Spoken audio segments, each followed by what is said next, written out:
No, brother, you can't put the coconut into the lime. That's an abomination.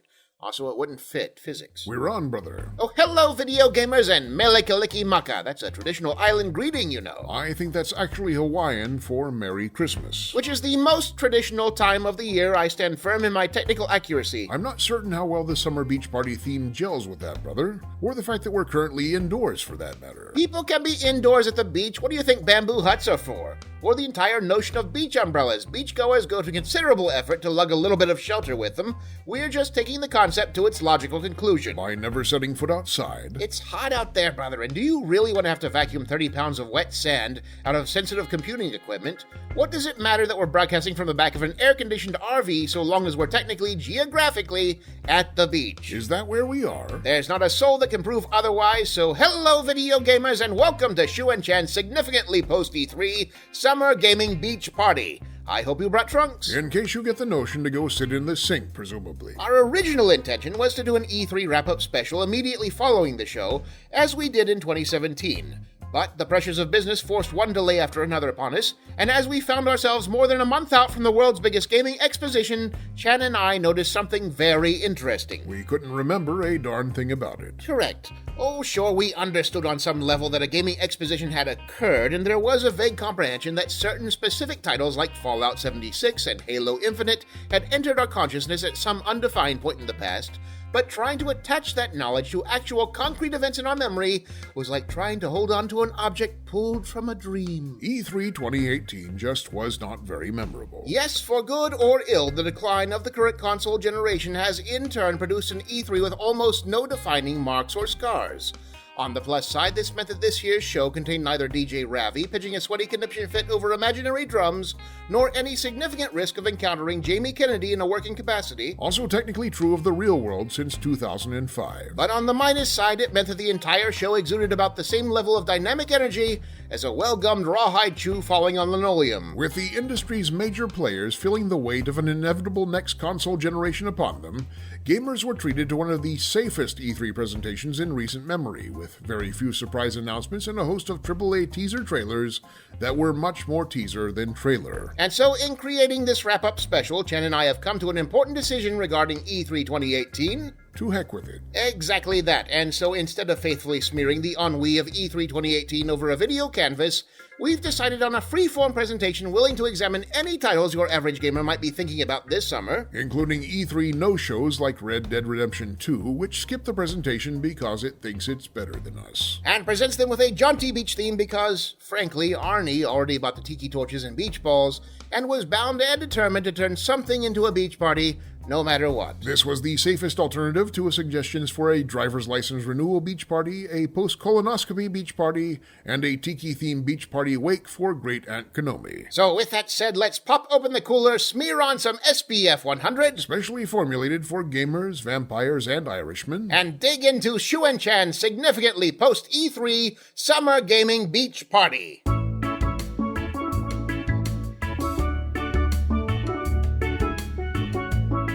Spectacular! I already have sand in my shorts. So, with the entirety of gaming news at our disposal, where do we begin, brother? Well, if this were a typical E3 stage presentation, we'd want to warm up the crowd with an instantly recognizable property. And what if we didn't have anything significant to announce regarding that property, except, hey, this property still exists and there will probably be another game of it someday? Then, brother, you would have discovered the running theme of E3 2018. Let's start with Halo Infinite.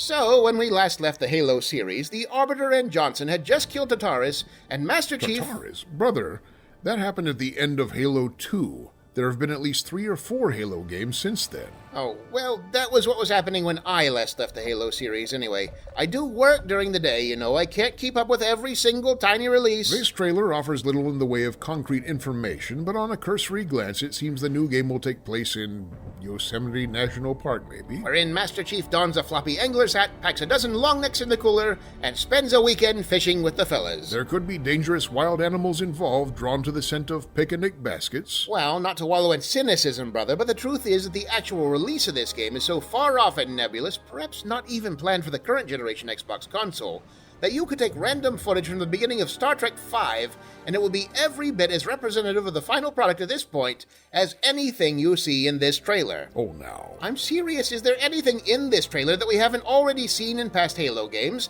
This isn't a showcase for a new title, it's comfort food. They're spoon-feeding you Halo-themed instant macaroni and cheese for some easy crowd cheers, and then hoping to change the subject before you catch on. It doesn't seem radically different than what we did with our teaser trailer for Roller Death Derby 7. That was just a long pan on the box art for Roller Death Derby 6, and then we smash cut to a 7 with a shotgun sound effect. Let's change the subject. What do you think about Battlefield 5? I think it is definitive proof that there has been a Battlefield 1 through 4. Well, that seems rather dismissive. Somehow, brother, I think the multi-million-dollar Battlefield franchise will manage to get along without me. Also, since when do you care?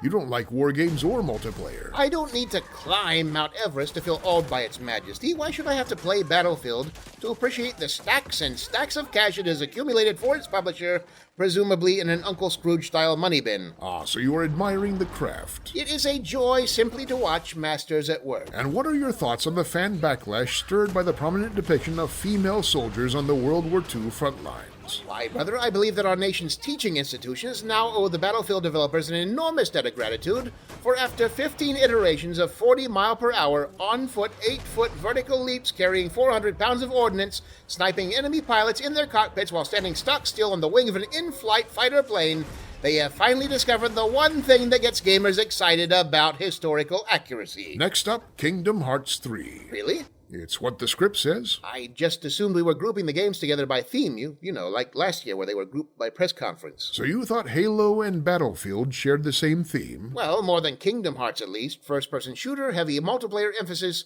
obnoxious online fanbase. Basically the same game if you squint. I suppose there's some logic there. Do you still want to do Kingdom Hearts next? Sure, we're this far in. We'll patch it together on the other side. Have you played any of the Kingdom Hearts games to this point, brother? I've seen them around. I haven't actually played them per se, but I have the general idea.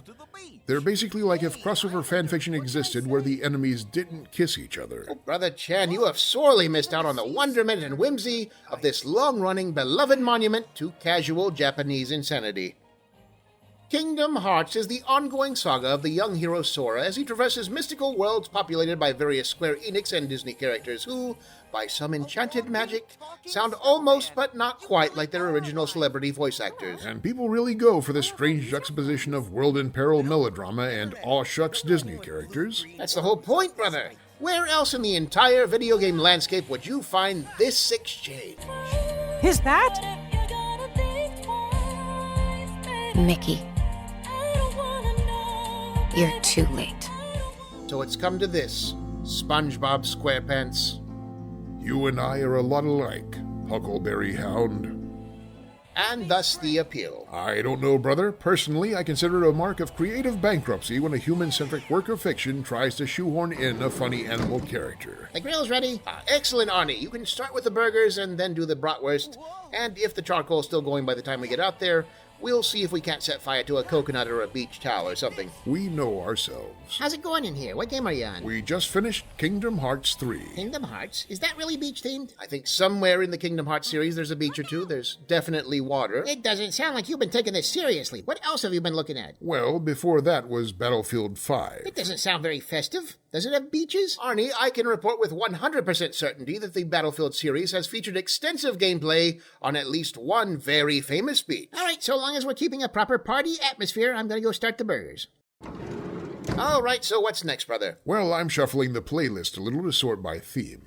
How do you feel about a block of footage based around crushing gray depression? Not particularly enthusiastic, but if we have to do it, we might as well get it out of the way before Arnie walks back in on us and we have to pretend The Last of Us secretly takes place in Honolulu at a luau. Speaking of which, let's have a look at The Last of Us Part 2, wherein the house that brought you the action-packed feel-good adventures of Nathan Drake really work overtime to cancel that out. As we can see in this new footage, The Last of Us's Ellie has truly blossomed from the shy, unassuming teenager she was into someone a lot more stabby and gouchy. Do you suppose, brother, that the developers are attempting to make a statement with the uncomfortably graphic level of brutality on display here? I do, Chan, and that statement is If you stab someone directly in the neck with a screwdriver, that person likely won't give you a lot of trouble anymore. Words to live by. In truth, brother, I believe Naughty Dog is caught in the same quandary in which many socially conscious developers found themselves, wherein their deliberate attempts to de-glamorize their game's violence are mitigated by their focused, tested duty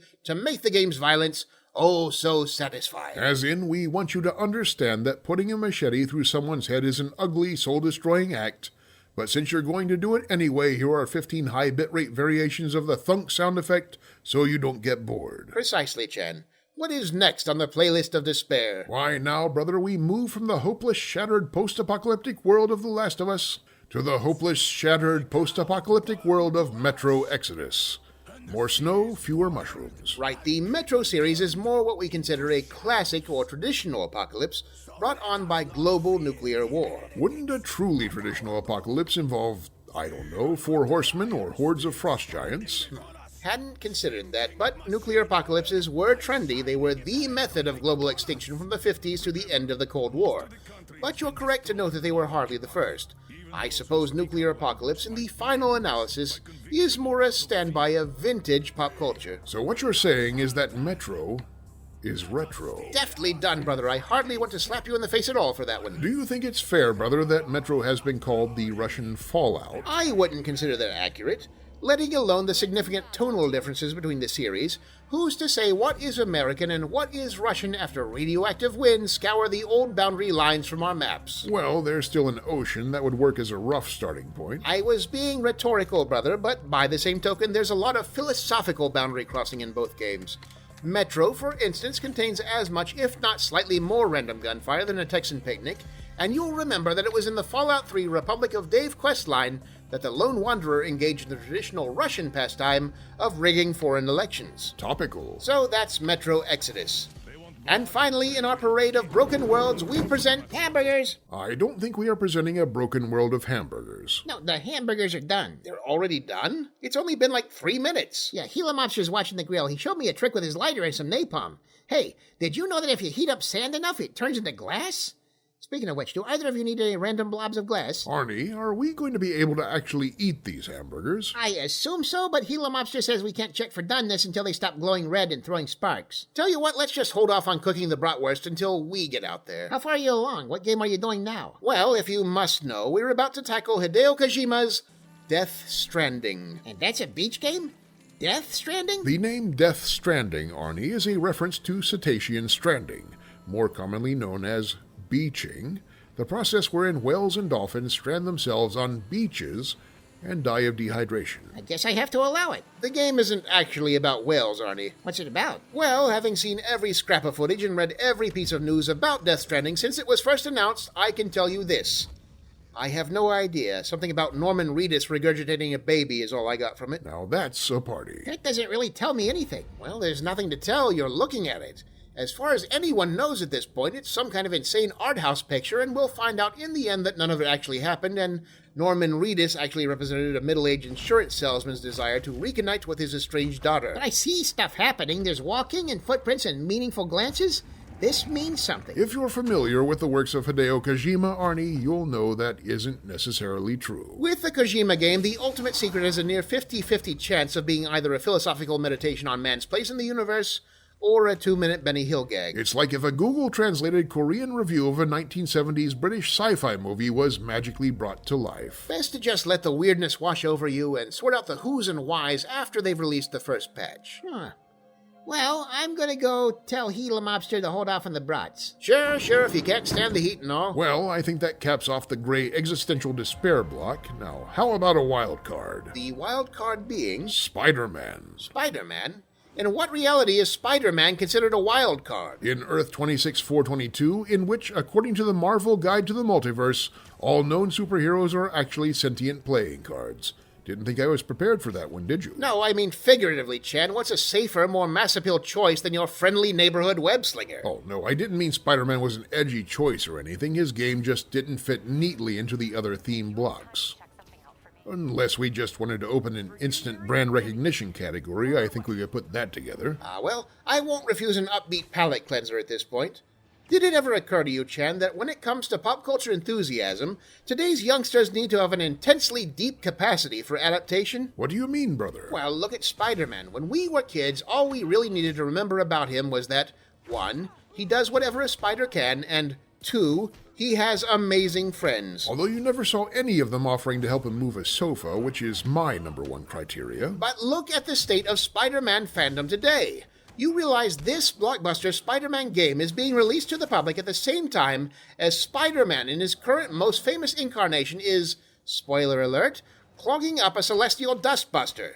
And Game Spider-Man vs. Dead Spider-Man is just the tip of the iceberg. There's Ultimate Spider-Man, Zombie Spider-Man, Spider-Gwen, Peter Porker, the spectacular Spider-Ham. In fact, the entire plot of Sony's upcoming animated Spider-Man movie revolves around the audience's general understanding that there are already infinite Spider-Mans in all forms across infinite realities.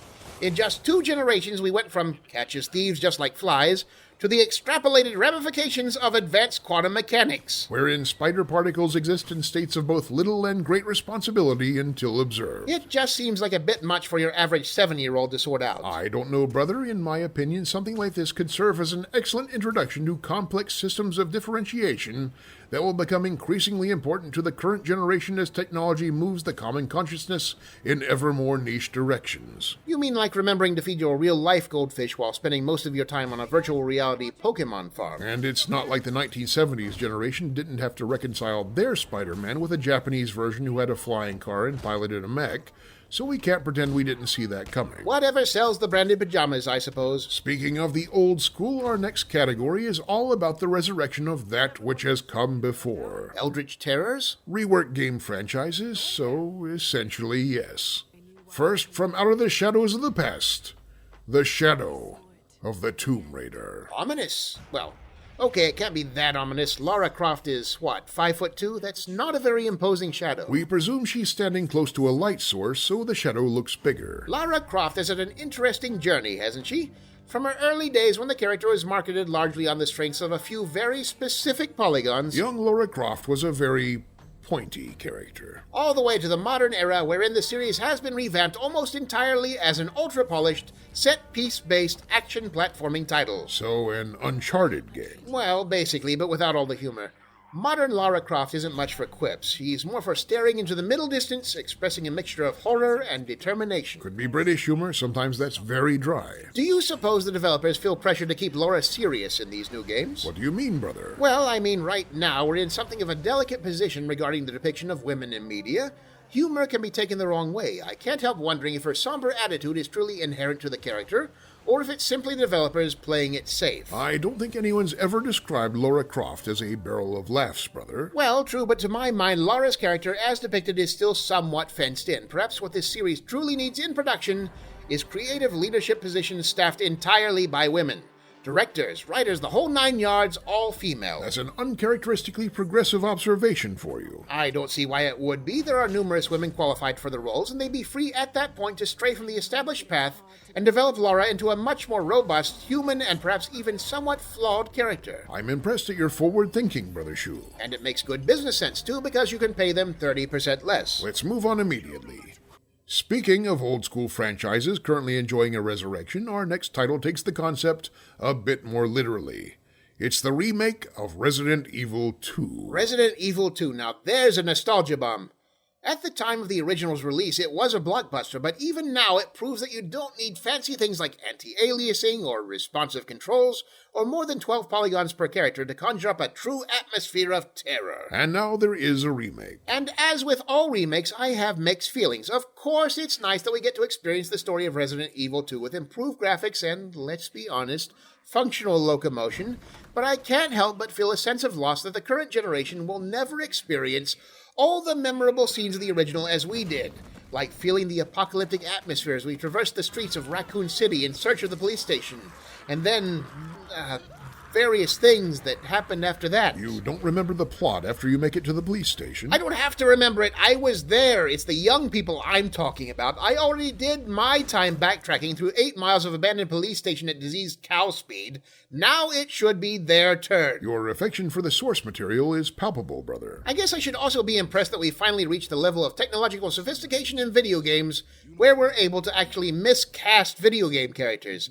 I can't be the only one distressed by the fact that Leon and Claire are now being played by theme park cast member versions of themselves. Their appearance is a bit jarring compared to their previous designs. Leon looks like he dropped in from a Saturday Night Live parody, and Claire has a real producer's college-age girlfriend quality about her. I suppose, as with many new things, there will be a period of adjustment. As with our next game, Beyond Good and Evil 2, which apparently has required such a period of adjustment that trailers began running for it 10 years ago. Yes, continuing the theme of the Resurrected Dead, Beyond Good and Evil 2 brings back the beloved franchise that some people in a very specific age range sort of remember. And yet, just like Resident Evil Zombies, the second entry in the series has had some significant issues getting back on its feet. Multiple false starts, production issues, and conflicting messaging regarding setting, characters, and mechanics over the past decade has resulted in something that is less a video game sequel and more enough pre-rendered CG trailers to fill out a short films collection. And yet there are distinct signs that the game is finally taking a concrete form. Most recently, Ubisoft released gameplay footage in which several of the developers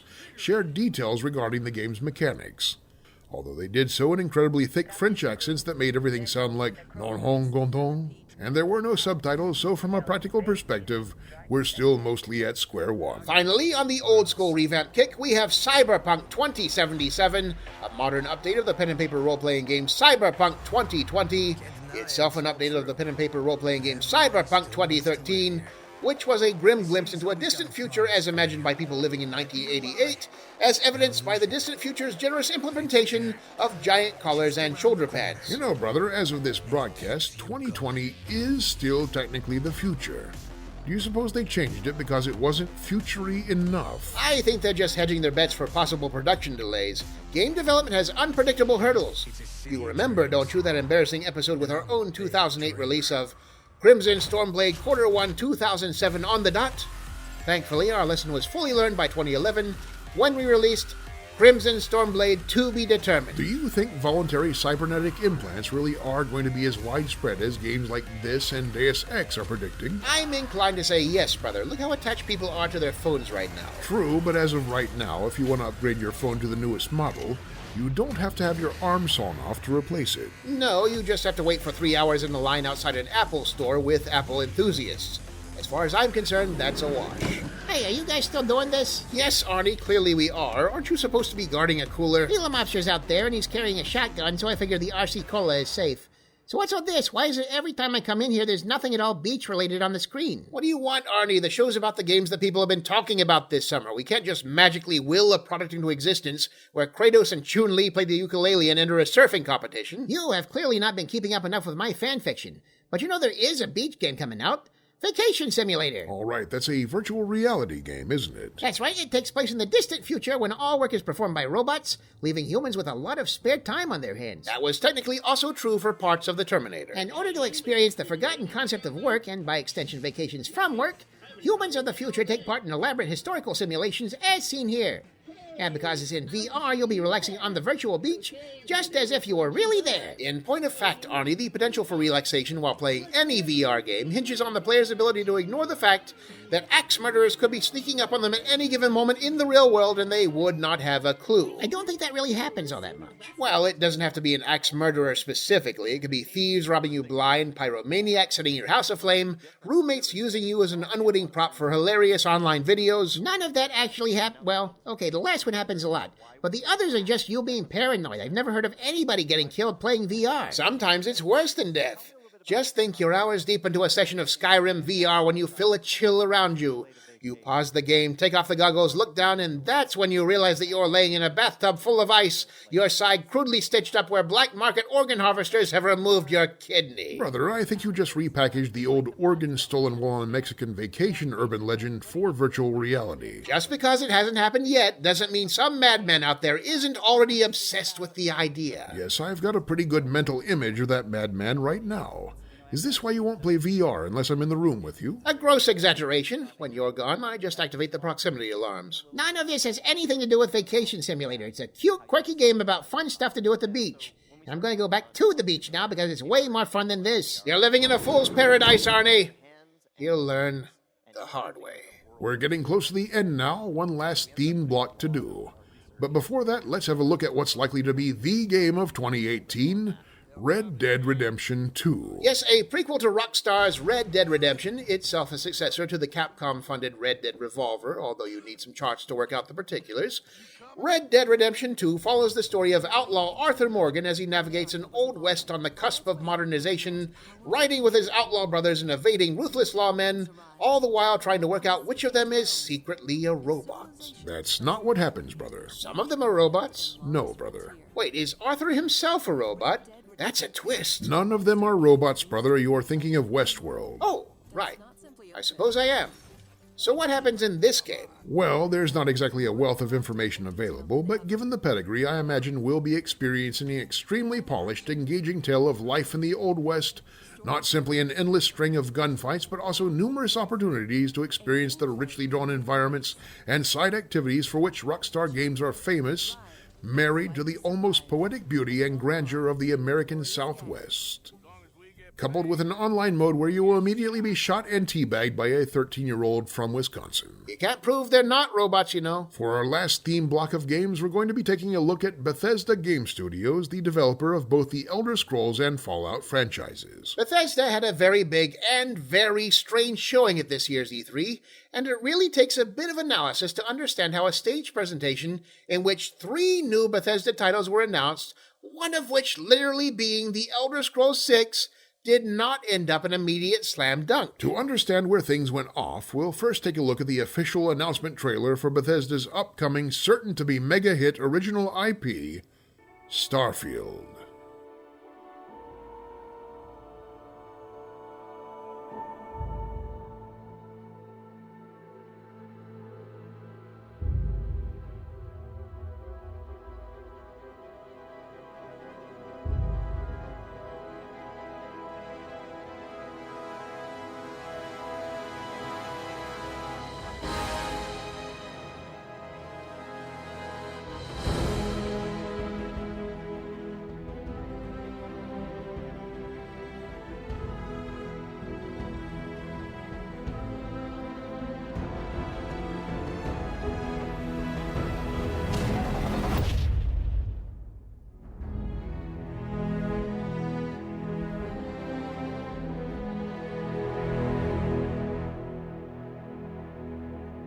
That is literally all the information the crowd received that night regarding Starfield.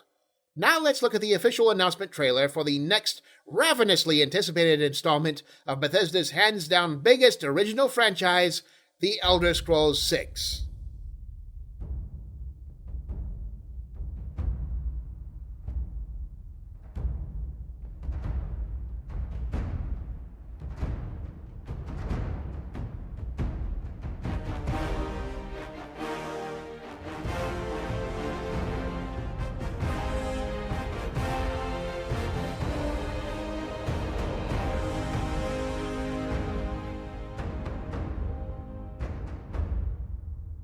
That is literally all the information the crowd received that night regarding Elder Scrolls 6. And as a crowd reaction that began as a deafening roar of enthusiasm deteriorated into a confused, yeah, it became apparent why those 2 substanceless trailers were shown. To keep the crowd from rushing the stage and tearing Todd Howard apart. You see, Bethesda, by tradition, is a single-player studio.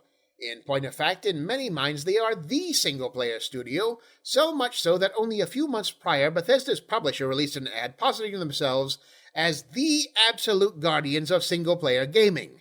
Bethesda is also a secretive developer, with their last major release being Fallout 4 3 years ago, and radio silence since then. In fan minds, any extended period of silence was naturally interpreted as Bethesda working on their next major single-player RPG experience. And that's why with the announcement of Fallout 76, things started going wrong. Fallout 76 is an always-online, multiplayer-only title with no human NPCs designed for narrative-less, microtransaction-funded gameplay, or as numerous Bethesda single-player fans saw it, A giant, wet, smelly slap in the face. In fairness, the predominant emotion was more confusion than blind rage, but there was a very distinct lack of enthusiasm on the crowd's side as they realized that whatever Fallout 76 ultimately was, it wasn't what they'd asked for. Hence the Starfield and Elder Scrolls trailers, Bethesda's way of saying, we have not abandoned single player, please do not rush the stage and kill us. Do you think they could have handled the announcement better? Oh yes, brother. I suspect somewhere along the way the scheduling for Fallout 76 got shuffled around. The smart move would have been to release Starfield first as a more conventional mainline title, and then release Fallout 76 the year after, where its online nature and status as a spin-off would have been more easily forgiven, since the public wouldn't have been expecting a release that year anyway. By releasing Fallout first, the impression is much more that Bethesda has been ignoring its fan base to focus on development of a money sponge. As a developer, I can tell you, you need to sneak the money sponges through. So what do you think of Fallout 76? Well, we're dealing with incomplete information, of course, and needless to say, I'd have rathered a single-player entry, but I think they've made some bold creative choices with this one. For instance, the West Virginia setting is extremely novel. We, being native Ohioans ourselves, West Virginia is just a narrow jaunt across the river, and I'm impressed at the visual fidelity the developers have paid to the landscape. In fact, I can say that the post-apocalypse West Virginia as seen here is actually significantly prettier than actual West Virginia in February. Bethesda has also mined West Virginia's rich folklore, and in doing so has learned what many visitors to the mountain state discover, that West Virginia has an absolute wealth of local monsters in residence, each of which has their own legend, annual festival, and named alcoholic beverage. There's the Mothman, the Flatwoods Monster, the Grafton Beast, Snarly Yow, Drunk Cousin John John. You don't want to get him riled. Are you guys still doing this? We're getting hungry out there. Relax, Arnie, we're just wrapping up. This was the last title. Oh, yeah? Well, good. What did they think about our game? Our game? Knockoff High School, the one I'm helping develop? Oh, no, we didn't mention that one. You have to be conscientious when executing self-promotion, Arnie, or it can come across the wrong way. How are you supposed to do it? Well, mostly you get somebody else to act like they're promoting it. That way you can pretend like you're normally above that sort of thing. It's less crass. You're crowdfunding and you care about crass? Promote that, mother! Well, we're normally above that sort of thing. But okay. Ladies and gentlemen, as a self-indulgent end to Shu and Chan's significantly post-E3 Summer Gaming Beach Party, we now present to you Knockoff High School Go. Knockoff High School Go is Tanaka Brothers Game Development's first foray into the visual novel/dating simulator genre, which we chose because somebody seriously misquoted the projected sales figures for that sort of game and didn't bother to correct themselves until we'd already gotten a few months deep into development, not naming any names. The game follows a user-created protagonist as they attend Erzatz Academy, a high school in which, through some inexplicable force of nature, every student or faculty member mysteriously resembles a popular video game character, though through equally mysterious forces, not to a legally actionable extent. Yeah, there's battles and ancient conspiracies and romance and open-world sandbox gameplay. Yes, well, it's actually an extremely early alpha, and it's a visual novel, which means that most of the open-world sandbox gameplay consists of clicking around the screen. But it is real, and you can contribute to its development. That's right, sell the sizzle. Arnie has taken a special interest in this title because we've allowed him to design the in-game dating mechanics, after taking him at his word that he has, at some point in his life, actually been on a date. You know I've been on a date. You were there. You don't mean the time that we dressed you up as a beautiful lady mummy to trick the reanimated corpse of Pharaoh Xerxes the Ill-Tempered into letting his guard down, do you? There have been other times. We have, of course, made a horrible mistake. Let's wrap this up and go grill some bratwurst on the beach. We thank you very much for watching today, video gamers, and if you enjoyed today's presentation, or if you'd like to take an early version of Knockoff High School Go for a test drive, we strongly encourage you to contribute to our Patreon page to keep our creative endeavors flowing. Well, shield, brother. Until next time, video gamers, this is Chan and Shu Tanaka bidding you blue skies above and warm sand underfoot. I got blue feet below and sand everywhere. It's uncomfortable. From the island sands, we bid you coolly, video gamers. That means both hello and goodbye. No, brother.